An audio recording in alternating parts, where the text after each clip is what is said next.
Bismillahirrahmanirrahim. Assalamualaikum warahmatullahi wabarakatuh. Berita Al-Hijrah 12 Mei bersama saya Ardi Herman Marzi dan berikut tajuk utama untuk malam ini. Budak tingkatan 5 tumbuk pelajar tingkatan 3.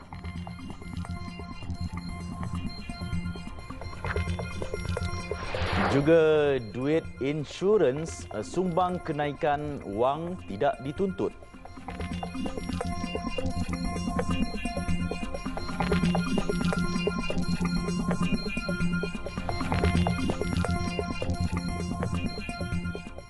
Seorang pelajar tingkatan 3 ditumbuk dan ditendang oleh pelajar tingkatan 5 hanya kerana isu tidak hormat pelajar senior. Ketua Polis Daerah Ampang Jaya ACP Muhammad Farouk Ishak berkata kejadian dipercayai berlaku pada Isnin lalu.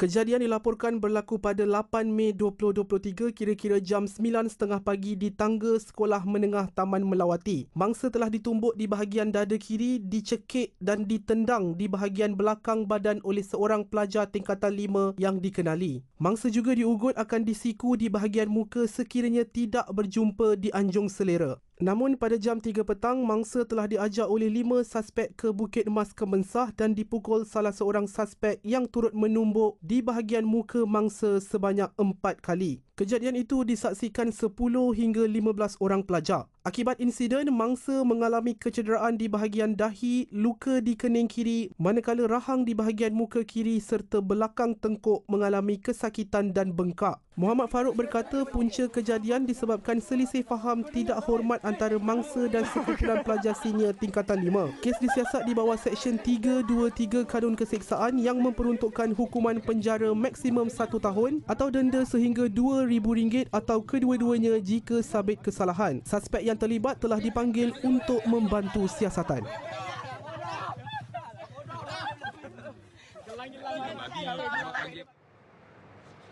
Sementara itu di Johor, seorang remaja berusia 13 tahun maut manakala adiknya berumur 12 tahun patah kaki kanan dan mengalami kecederaan di muka selepas motosikal yang dinaiki dua beradik itu terlibat kemalangan. Ketua Polis Daerah Keluang ACP Bahrain Muhammad Noh berkata kemalangan berlaku selepas motosikal jenis Honda Wave dinaiki mangsa hilang kawalan lalu melanggar tiang lampu di Jalan Persiaran Taman Seri Impian Keluang. Dua beradik itu dipercayai dari kawasan perumahan Taman Seri Impian menghala ke Jalan Kota Tinggi Keluang. Mangsa maut yang tidak memiliki lesen memandu mengalami kecederaan parah di kepala dan meninggal dunia di tempat kejadian. Adiknya yang cedera dibawa ke Hospital Encik Besar Hajah Kasum Keluang untuk rawatan. Polis menasihatkan pengguna jalan raya lebih prihatin dan bertimbang rasa agar tidak berlaku kejadian yang tidak diingini. Ibu bapa juga dinasihatkan untuk memantau aktiviti anak-anak dan jangan benarkan mereka yang tiada lesen memandu menggunakan kenderaan. Kes disiasat mengikut Seksyen 41-1 Akta Pengangkutan Jalan 1987.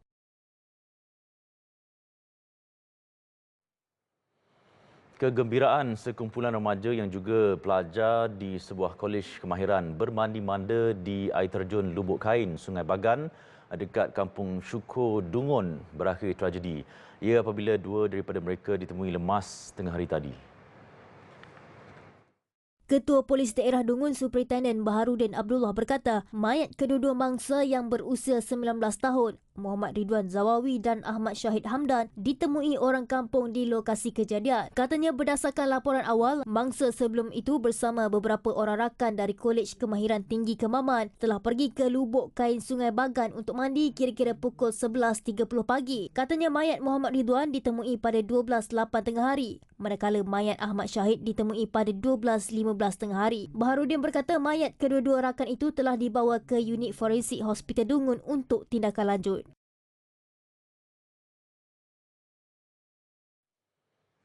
Jabatan Kastam Diraja Malaysia JKDM telah menghantar laporan berkaitan kes penyeludupan dadah bernilai RM789.56 juta melalui Pelabuhan Kelangka Brisbane, Australia kepada Perdana Menteri Datuk Seri Anwar Ibrahim 3 Mei lalu. Menurut Ketua Pengarahnya Datuk Zazuli Johan, laporan itu belum terperinci dan pihaknya dalam usaha memperoleh maklumat lanjut daripada Pasukan Sempadan Australia ABF.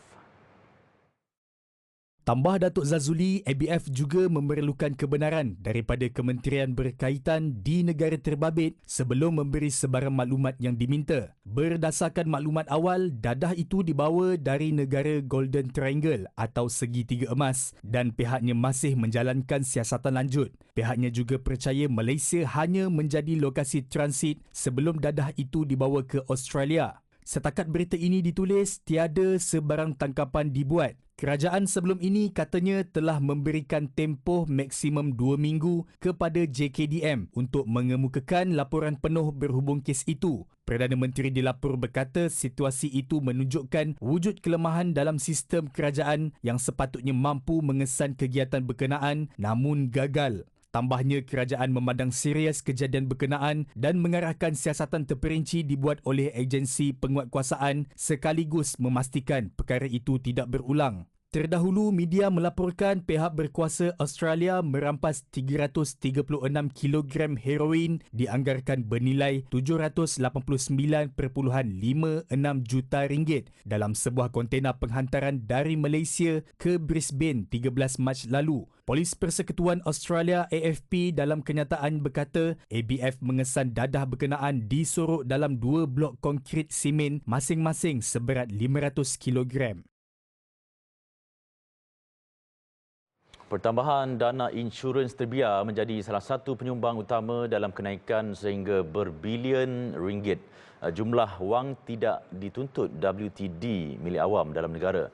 Menurut penolong pengarah kanan unit tuntutan bahagian pengurusan wang tak dituntut Jabatan Akauntan Negara Malaysia Azrin Adnan, peningkatan jumlah itu susulan kebanyakan pemegang insurans yang telah matang tidak dapat dihubungi.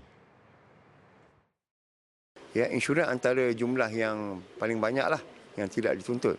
Di mana selepas polisi itu matang, bayaran sepatutnya dipulangkan kepada empunya polisi tersebut. Tetapi empunya tidak dapat dihubungi. Lalu syarikat-syarikat insurans telah menghantar wang jumlah tersebut kepada wang tak dituntut. Supaya kami kerajaan sebagai pemegang amanah sehingga empunya tersebut akan datang menuntut kepada pihak kami lah.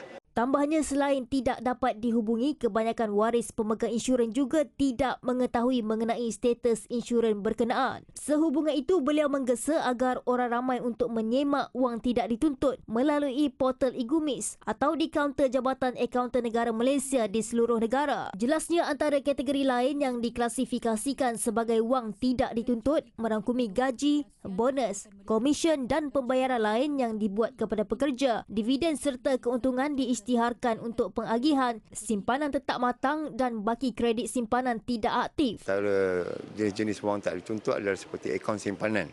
Ya, akaun simpanan yang telah tidak aktif dan masih berbaki dan bank tidak dapat menghubungilah dia punya empunya, jadi baki tersebut akan dipindahkan kepada wang tak dituntut. Beliau ditemui selepas bersama beberapa pegawai JANM melakukan lawatan ke TV Al-Hijrah pagi tadi. Sebelum ini, Timbalan Menteri Kewangan Datuk Seri Ahmad Maslan memaklumkan kira-kira 11 bilion ringgit WTD milik awam masih belum dituntut setakat Mac lepas. Manakala daripada jumlah tersebut, kira-kira 3.2 bilion ringgit telah dibuat bayaran balik kepada empunya seperti akaun simpanan, insurans dan deposit. Baik, harga ikan di Negeri Sembilan didakwa meningkat dalam waktu terdekat. Bagaimanapun, menurut Pengerusi Jawatankuasa Bertindak Kesihatan, Alam Sekitar, Koperasi dan Kepenggunaan Negeri, S. Virapan, hasil pemantauan anggota penguatkuasa KPDN di premis jualan termasuk pasar awam ketika ini didapati bekalan ikan mencukupi di samping harga yang masih stabil. Setakat ini, pihak KPDN negeri itu tidak menerima sebarang aduan daripada orang ramai berhubung kenaikan harga ikan. Kementerian Perdagangan Dalam Negeri dan Kos Sara Hidup KPDN Negeri Sembilan katanya giat memantau harga barangan di negeri itu dari masa ke semasa. Memang kita tak ada terima apa-apa aduan kenaikan harga ikan dan bekalan di Negeri Sembilan memang cukup. Kita memang stabil lah dari segi pembekalan ikan.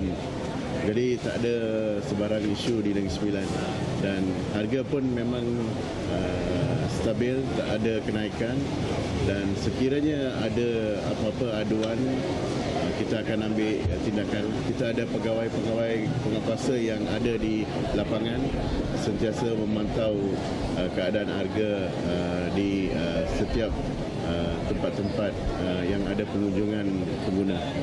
S. Virapan mengulas demikian susulan laporan Timbalan Presiden Persatuan Pembekal Ikan Malaysia Tai Wai Sun baru-baru ini yang mengatakan bahawa harga ikan dijangka meningkat dalam waktu terdekat ekoran kurang nelayan keluar ke laut untuk menangkap ikan. Ia selepas langkah kerajaan mengurangkan subsidi diesel sejak awal tahun ini. Terdahulu, S. Virapan melancarkan kempen jualan rahmah EconSafe peringkat Negeri Sembilan di Pasaraya EconSafe Tampin pagi tadi.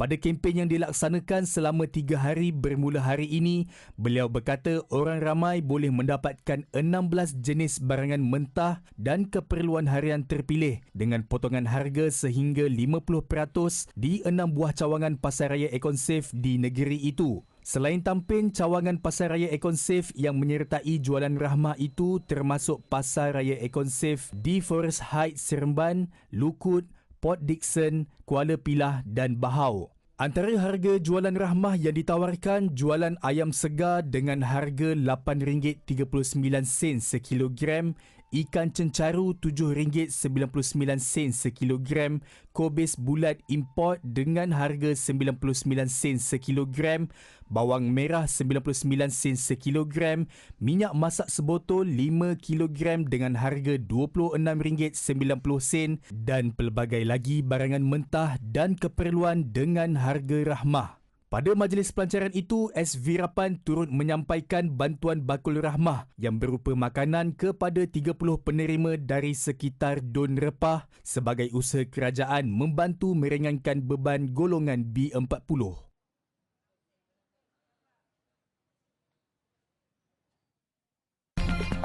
Angkasa tawar pakej umrah 20% lebih murah berbanding pasaran.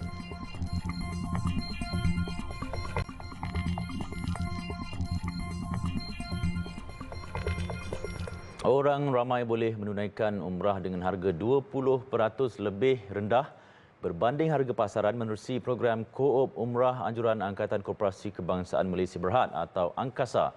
Presidennya Datuk Seri Dr. Abdul Fattah Abdullah berkata pakej itu turut menyediakan pembayaran secara ansuran termasuk potongan gaji Biro Perkhidmatan Angkasa BPA bagi penjawat awam. Jadi prinsip kita, harga yang diofer kepada mereka untuk pakej umrah ni mestilah sekurang-kurangnya 20% dan lebih murah daripada harga industri. Ini sesuai dengan konsep kajian lah, konsep ramah pilih.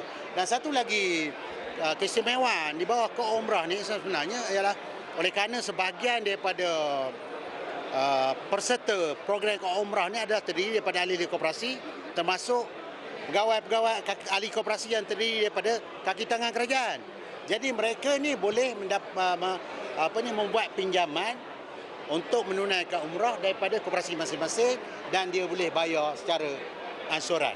Beliau berkata demikian kepada media pada Majlis Hari Raya Aidilfitri dan sambutan ulang tahun Angkasa ke-52 di Wisma Ungku Abdul Aziz Petaling Jaya petang tadi yang dirasmikan Menteri Pembangunan Usahawan dan Koperasi Datuk Iwan Benedict. Pada majlis ini, Datuk Iwan turut menyampaikan sumbangan duit raya kepada golongan asnaf dari Pusat Jagaan Darul Sakinah. Jelas Datuk Seri Dr. Abdul Fattah, penerbangan umrah pertama di bawah program Koop Umrah ini akan dilaksanakan pada 19 Julai 2023 dengan kuota seramai 250 peserta sahaja. Mana first flight ni 19 Julai. Kita sasarkan satu flight lah, satu kapal lah. Kapal ni around dalam 250 hingga 350 lah. Itu bergantung kepada kapal lah. Tapi sekurang-kurangnya, boleh katakan sekurang-kurangnya kita nak sasarkan ramai 250 orang untuk penerbangan pertama bulan Julai. Program Koop Umrah dianjurkan melalui kerjasama strategik bersama pengendali umrah sedia ada serta koperasi di Arab Saudi. Inisiatif itu bagi memacu pertumbuhan dan kemajuan gerakan koperasi negara di samping menyumbang kepada sosioekonomi Malaysia. Kementerian Dalam Negeri Pahang berjaya mengumpul 6,000 naskah Al-Quran lama yang rosak dan tiada pengesahan pihaknya sepanjang program Jom Exchange Al-Quran JEQ dilancarkan bermula April lalu. Program itu adalah bagi mendidik orang ramai agar dapat menggunakan naskah Al-Quran yang diluluskan KDN. Pengarah KDN Pahang Syolahuddin Nur Azmi berkata selain dapat membantu masyarakat melupuskan Al-Quran yang rosak dengan cara yang betul, dalam masa yang sama ia dapat memberikan maklumat berkaitan peranan dimainkan KDN terutamanya dalam memastikan setiap naskah Al-Quran digunakan adalah mematuhi peraturan ditetapkan. Jadi program JEQ ini bertujuan untuk menyedarkan masyarakat untuk memilih dan mengutamakan Al-Quran yang mempunyai perakuan KDN kerana terjamin ketepatannya dan telah melalui semakan oleh Ahli Lajnah Tashih Al-Quran KDN. Ianya juga dapat memaklumkan kepada masyarakat bahawa terdapat 916 jenis cetakan Al-Quran di pasaran yang mempunyai perakuan KDN. Dan satu lagi, supaya memastikan hanya Al-Quran yang mempunyai perakuan KDN sahaja berada di pasaran dan komuniti. Beliau berkata demikian ketika ditemui TV Al-Hijrah pada program Jom Exchange Al-Quran JEQ di perkarangan Masjid Asy-Syarif Taman Tas Kuantan hari ini. Program yang bermula semalam itu mendapat kerjasama daripada pengurusan Kariah Masjid berkenaan serta menerima sambutan luar jangka daripada penduduk sekitar apabila tidak kurang 2,000 naskah Al-Quran berjaya dikumpul. Dalam pada itu, Syolahuddin turut mengingatkan supaya orang ramai tidak mengambil tindakan melupuskan Al-Quran sendiri, sebaliknya menghantar kepada pihak yang bertauliah kerana bimbang tidak dibuat dengan cara yang betul. Ini berikutan pada program berkenaan ada pihak yang menghantar abu Al-Quran yang sudah dilupuskan sendiri. Kerajaan Persekutuan menyalurkan peruntukan kewangan sebanyak lebih 103.8 juta ringgit kepada imam, bilal, siak, guru takmir dan guru kelas agama dan fardu ain kafar di Kelantan. Perdana Menteri Datuk Seri Anwar Ibrahim berkata selain itu bayaran khas sebanyak RM600 secara one-off turut diberikan kepada mereka membabitkan 1.5 juta ringgit. Bantuan itu bagi menghargai sumbangan imam, bilal, siak, guru takmir seramai 2,605 orang dalam pengimarahan masjid khusus di Kelantan. Ikhtiar kita untuk baiki pendapat. Ada orang kata bagi di Kelantan pun dia lain sikit. Saya bukan soal. Tanggungjawab saya, siapa yang mengajar dengan baik, siapa dia guru takmir, siapa dia imam yang mengimarahkan masjid, tanggungjawab saya untuk mencari jalan untuk membantu. Soalan nak pilih dalam pilihan raya itu soal dia. Tak ada kena-mengena dengan syarat kita. Itu patut difahami kalau saya tidak mahu orang kaitkan dan tohmah sebagai. Beliau berkata demikian dalam ucapan di program Jelajah Madani Ulama dan Umara Peringkat Negeri Kelantan di Kompleks Islam Jubli Perak Sultan Ismail Petra Panji hari ini. Turut hadir Menteri di Jabatan Perdana Menteri Hal Ehwal Agama Datuk Dr. Muhammad Naim Mohtar dan Yang di-Pertua Majlis Agama Islam dan Adat Istiadat Melayu Kelantan Maik. Datuk Seri Anwar berkata kerajaan secara jelas mahukan agensi Islam menjadi contoh terbaik dalam kecekapan pengurusan dan tata kelola, umpamanya dalam aspek pengurusan kewangan serta pentadbiran hal ehwal Islam yang berintegriti.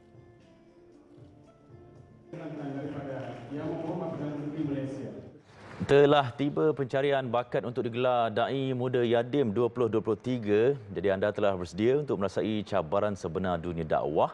Anda telah bersedia untuk melestarikan gerakan dakwah dalam dunia yang penuh mencabar ini. Jika ya, hantar penyertaan anda ke email admy@yadim.com.my atau hubungi nombor-nombor yang tertera sekarang. Akademi Dai Muda Yadim melestari gerakan dakwah.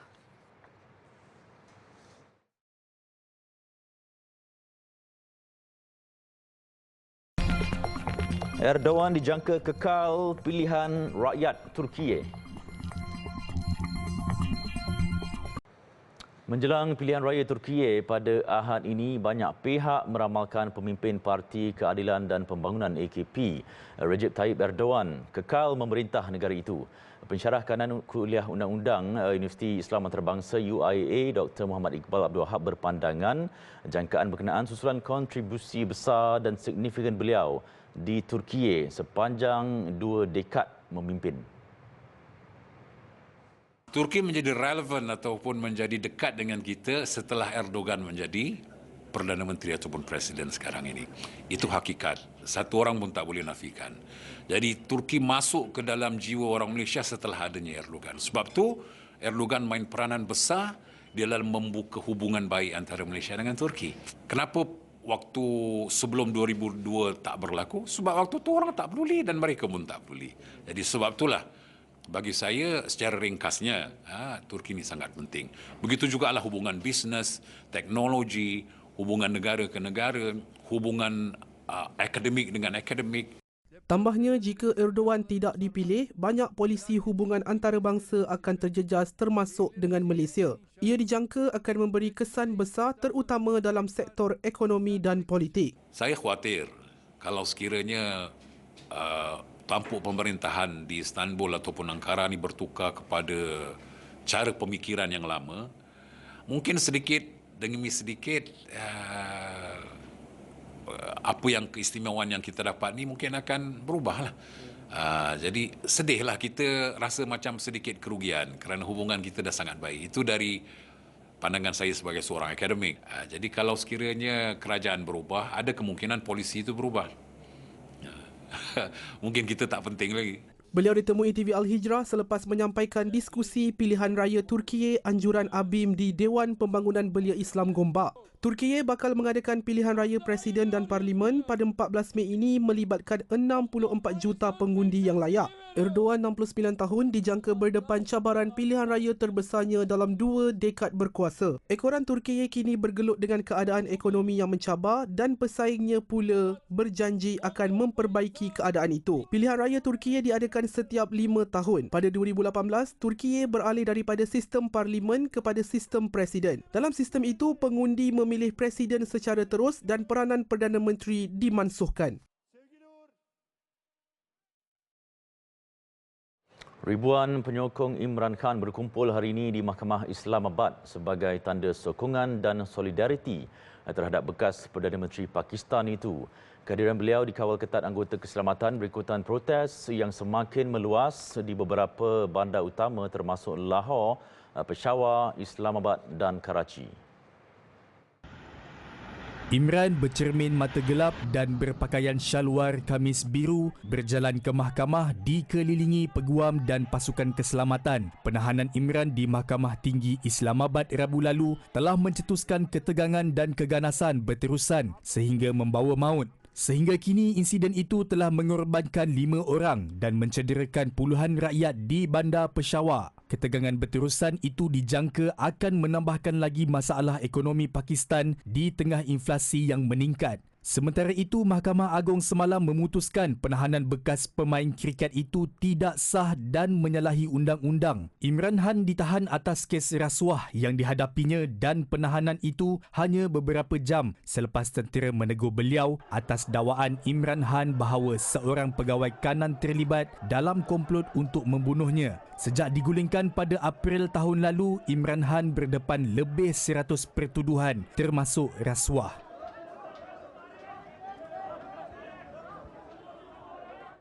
Sementara itu, pertempuran di Gaza berterusan masuk hari keempat dan telah mengorbankan 30 rakyat Palestin.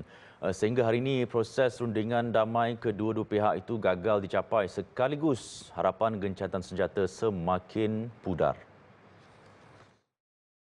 Menurut Menteri Luar Mesir Sameh Hassan Shukri, selepas pertemuan dengan rakan sejawat dari Jordan, Perancis dan Jerman di Berlin semalam, mereka menggesa supaya negara yang memperjuangkan keamanan untuk campur tangan dan menghentikan pertempuran berdarah di Palestin. Dalam pada itu, pejuang jihad Islam turut meminta gencatan senjata dimulakan. Namun, Menteri Luar Israel Eli Cohen menyatakan pihaknya akan memulakan dasar penghapusan besar-besaran dan rundingan gencatan senjata akan dicapai tanpa prasyarat. Beratus roket dilancarkan Israel sejak Selasa telah memusnahkan kediaman penduduk Palestin dan dikatakan pertempuran ini adalah yang terburuk sejak Ogos. Selain itu, dalam serangan balas roket oleh Palestin telah menyebabkan kematian pertama seorang warga Israel semalam. Di Finland, sebuah jejantas pejalan kaki runtuh menyebabkan 27 orang cedera. Hospital Helsinki mengesahkan sebahagian besar daripada mangsa merupakan kanak-kanak pelajar sekolah grade 8. Difahamkan pelajar sekolah terbabit baru pulang dari lawatan di lapangan dan melintasi jejantas tersebut. Mangsa kebanyakannya alami kecederaan ringan. Bagaimanapun, tiada kecederaan serius dilaporkan. Jejantas itu dibina sementara daripada papan lapis kerana pembinaan sedang dijalankan di kawasan itu.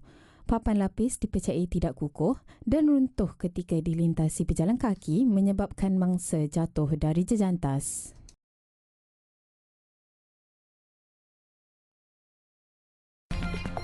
Kenaikan OPR kawal inflasi.